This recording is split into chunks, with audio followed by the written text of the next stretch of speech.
Yo, what's going on, everyone? It's your boy Ben from JBM Sports Media coming at you guys with our MLB season projection series, continuing it right here. Obviously, we did our teams already. Now we're going to get into doing the more so bottom tier teams, and then we're just going to keep going up and up and up. So today, as you guys see in the thumbnail, we do have the Washington Nationals, and we're going to go over their lineup, their pitching, both bullpen and starting rotation. And then finally, to conclude the video, we're going to give you guys our projection, or give you guys my projection on whether I got them going over or under in their win total projection. So without further ado, let's get into this lineup real quick. Obviously, leading off, we have CJ Abrams, who was in trade discussions this offseason. Then we have Dylan Cruz, James Wood, who was an all-star last year, Dylan Lyle, Luis Garcia Jr., Keibert Ruiz, Brady House, who always destroys the Brewers, by the way. I just want to put that out there. Nazim Nunez and Jacob Young, forever young, at center field.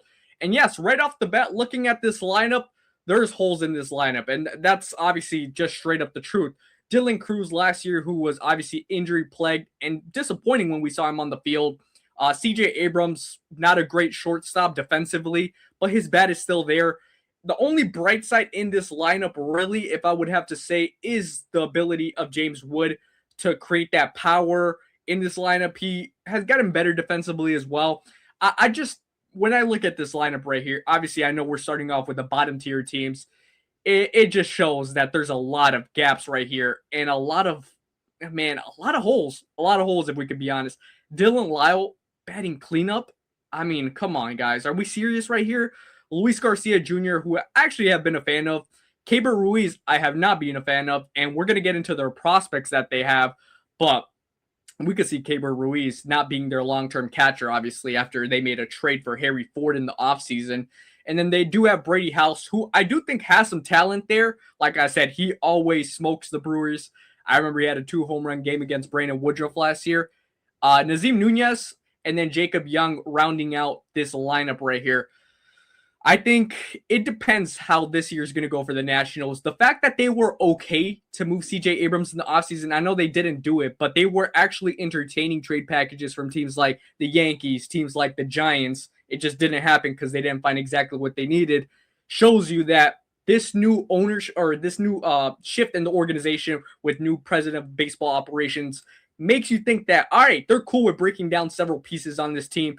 I think they do need a little bit of stability on this team. If they do want to go and lock up James Wood on a long-term deal, I would not be opposed to that.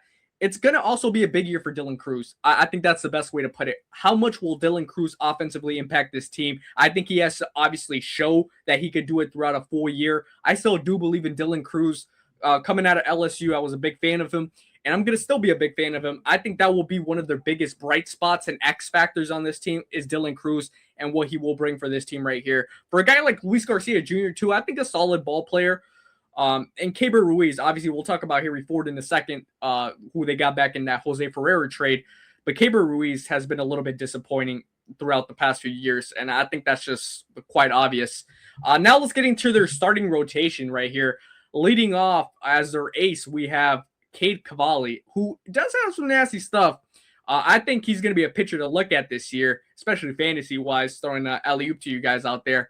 Miles Mikolas as your number 2, though, you might have some problems. If Miles Mikolas is your number 2 in your starting rotation, it's going to be a long year. It's going to be a long year. It's going to be an atrocious year, most likely. So just for Nats fans, apologies for that.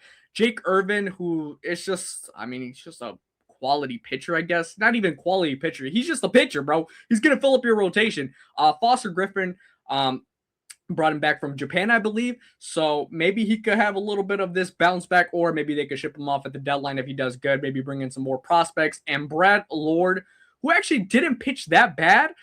So it's going to be interesting to see how he does next year, this upcoming season, should I say. But Cade Cavalli, I'm actually kind of excited to see how he does pitch this year as well, because I do think he has some nasty stuff. But Miles Mikolas as your number 2, man, that's going to be tough. I'm not a big fan of Jake Irvin as well. I don't know. This rotation, it's going to be some brutal Nats baseball to watch. I feel really bad for a lot of the Nationals fans, obviously watching this and just going to be watching this team. But I think the biggest red flag when you throw it out there is going to be their bullpen right here. Oops, let me just fix that real quick. 1 second for you guys. Yes, it is their bullpen right here. And their closer, Obviously, they got in the Yankees trade for, I believe it was, who was it, Rosario, I believe. Clayton Beeter is currently scheduled to be their closer with also Cole Henry. If you look at this this bullpen right here, man, this is brutal. This is really brutal. This is one of the worst bullpens I've ever seen. Richard Lovelady and Gus Varlin in the middle of your bullpen. I think that's honestly all right. Julian Fernandez, PJ Putain or Pulane, whatever it is, honestly, no disrespect whatsoever. But man, this bullpen's going to be brutal. If you even have a chance to stay in the game with that rotation and then you shift it to the bullpen, you're going to be cooked. You're going to be fried zucchini. I don't think there's any other way to put it. I guess we could talk about technically, because this bullpen, there's not a lot to talk about. The fact that they're going to go closer by committee, throw the red flag out there, ladies and gentlemen, for the Washington Nationals this year. But we could talk about some of their prospects and maybe if we're going to see any of their prospects going to come up this year. And it's led by Eli Willits, obviously the number 1 overall pick last year. He still got a long way from debuting. I don't think he'll be debuting this year. Travis Sakura. It'll be interesting to see how fast he's going to progress through the minor leagues, but that's a name where I do think they need to be excited for. I mentioned this name earlier, Harry Ford, who they got from the Mariners in that Jose Ferreira trade. If Keibert Ruiz is stalling off earlier in the year, there's a good chance we're going to see Harry Ford getting called up very quick. So that's, I guess, a bright spot you could put for Nationals fans out there. And then we have Jarlin Susana, who hasn't really put it all together just yet. He's still, in my opinion, a pitcher that could be impactful. Will it be this year? I don't think so. Not yet. Maybe a September call-up if everything is going well for him. I just don't see it, to be quite honest, yet.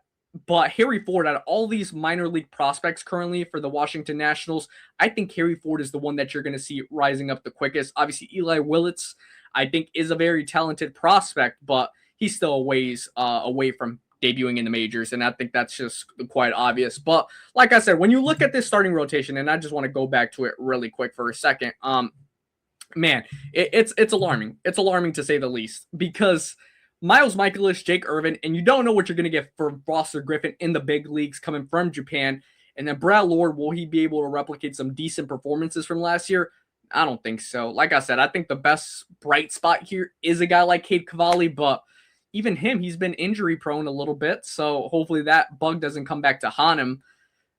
I'll pull right back up with the lineup as well. What are we going to get from a guy like Dylan Cruz? I hope that he does bounce back, but if he doesn't, the Nationals could be in some serious trouble this year. And serious trouble, I'm talking about maybe triple digits losing streak and triple digits losing record, should I say. And we're going to get into the over and under win total right now, what FanDuel has projected. Like I always say, FanDuel, if you guys want to sponsor us here at JBM Sports Media, shoot us an email. We'll greatly appreciate that. But I think, man, James Wood's going to have to do a lot of carrying this year. I do think CJ Abrams back could come around, but I'm not as high as CJ Abrams. I'm not as high on CJ Abrams as a lot of other MLB content creators are. And that's no disrespect to him, but I just think he is, in the best, most respectful way possible, a little bit overrated, just a tiny bit overrated.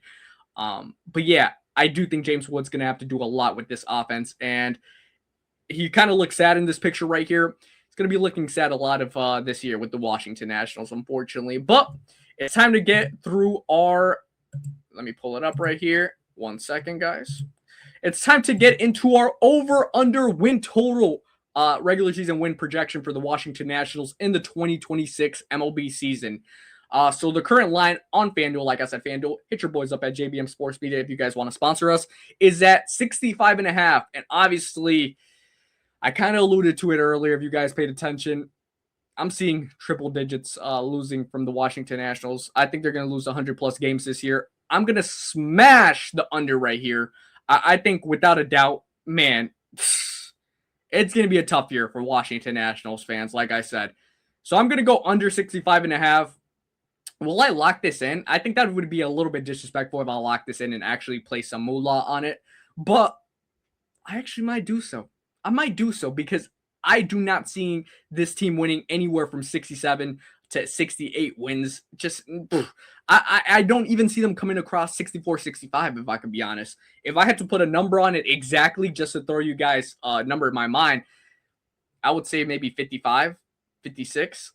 that's where, in my mind, it's going to be a really tough year. And I just got to be honest with you guys. I'm not a huge fan of the Washington Nationals this year. They're going through another rebuild in the rebuild that they were already doing, shipping guys like Mackenzie Gore away. That's tough. It's tough. That is going to take a little bit longer for them to get all the pieces together.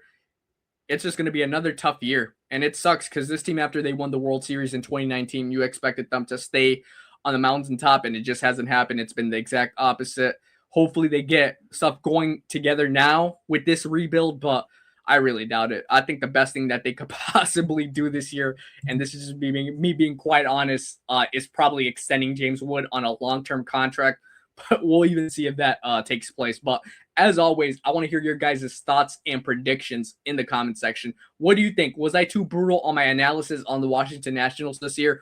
Or did I hit it right on the point? What do you guys think? Over or under 65.5 wins for the Nationals this year? Always like to hear your guys' comments in the comment section and read that. Always give you guys feedback. So make sure you guys subscribe here at JBM Sports Media for daily sports content. Follow us on TikTok and IG at JBM Sports Media. To the next one, we'll see you guys later. Peace.